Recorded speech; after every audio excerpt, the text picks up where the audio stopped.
Disclaimer: this video contains spoilers for the Riddle School series of Flash games. It is recommended that you have played them before watching this video. Enjoy.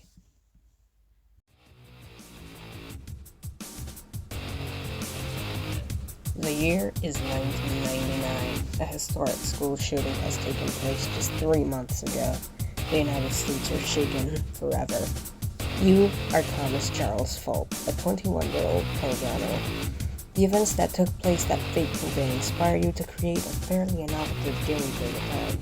Pico's School, a point-and-click romp where you kill goth kids fucking shit up in your school.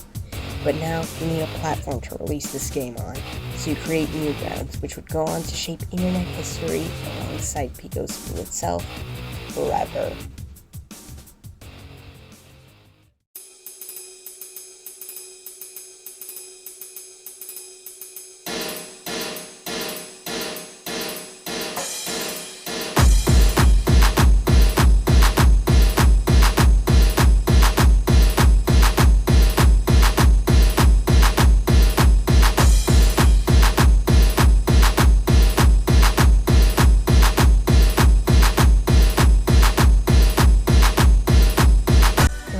Later, on July 25th, 2002, the anniversary of Pico's School, a creator named Crinkles will release the first episode of their web series Madness Combat, which will go on to become another staple of Newgrounds and the internet at large. Meanwhile, a young John Bell, later Jonochrome, would watch and play these games and series along with other things on Newgrounds. And on one fateful day in 2006, Jonathan got a grand idea that would lead to one of his most successful projects. What if I made a Madness Combat game inspired by Pico's School? This plan never went through, but a game did eventually release. That game was, of course, Riddle School.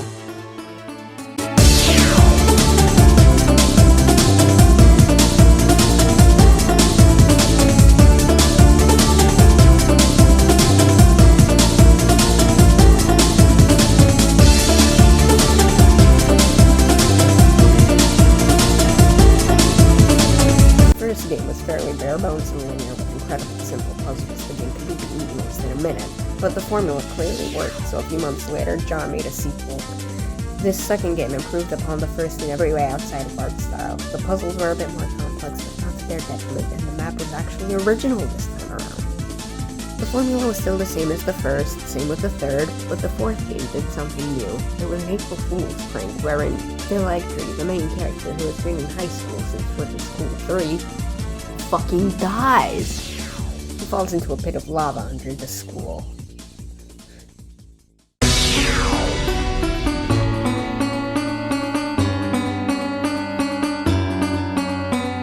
That April Fool's prank is actually relevant now. Phil's death is just to wake him up from a dream to stay loose in the events of Riddle School 5. Phil Egtree and his friends, who have had little to no plot relevance whatsoever up until this point, are actually on an alien ship. Phil is the only one awake and must awaken his friends as well before getting them all on escape pods back to Earth. Or, so they thought. In reality, the children's escape pods are taken onto another alien spaceship driven by the mastermind behind all of this, Viz, and his second in command, Diz, an exchange student previously seen in Riddle School 4. After another series of puzzles, Phil saves his friends as well as Tara from the aliens and they leave. This begins the Riddle transfer duology of games, where the kids are taken into Zone 5.1, exclusive Area 51, for research after a certain traitor informs the government that they are on an alien ship. Phil quickly leaves his cell and starts running around the facility, talking to cryptids and praying his friend once more.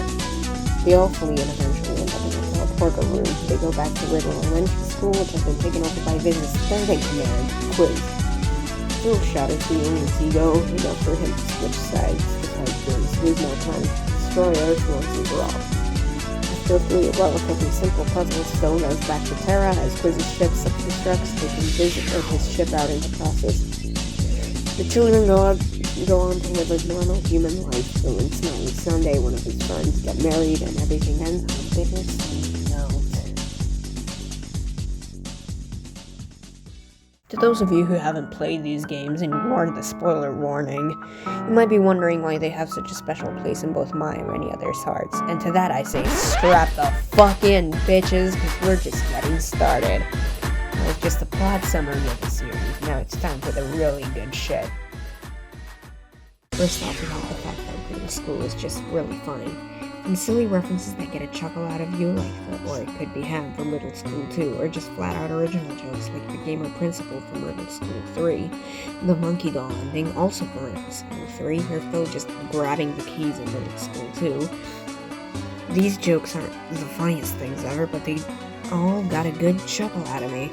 Second off, there's the visual charm. Look at it. Look at it! These games, especially in the first one, in my opinion, are oozing charm. I like the messy art of the first two especially. This messy art looks something more appealing than like Pico School or Madness Combat, at least for me.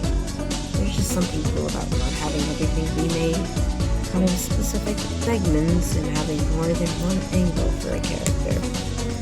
Third off, the puzzles are really fun, though infuriating at some points, especially if you tend to skip dialogue. So that they can all be figured out. Even the Riddle School 5 tile puzzle, though that one is a bitch. So Riddle School is a charming little series of flash games that you should play if you haven't already, and replay if you already have played them. Well, goodbye friends, I hope you enjoyed this video. Why not subscribe to show your support? Who knows, if I gain subscribers from this piece of shit video, I might make more scripted videos like this one on various other topics. Either way, I'm Laura, Real Yuri 2009 last name, and I'll smell you later.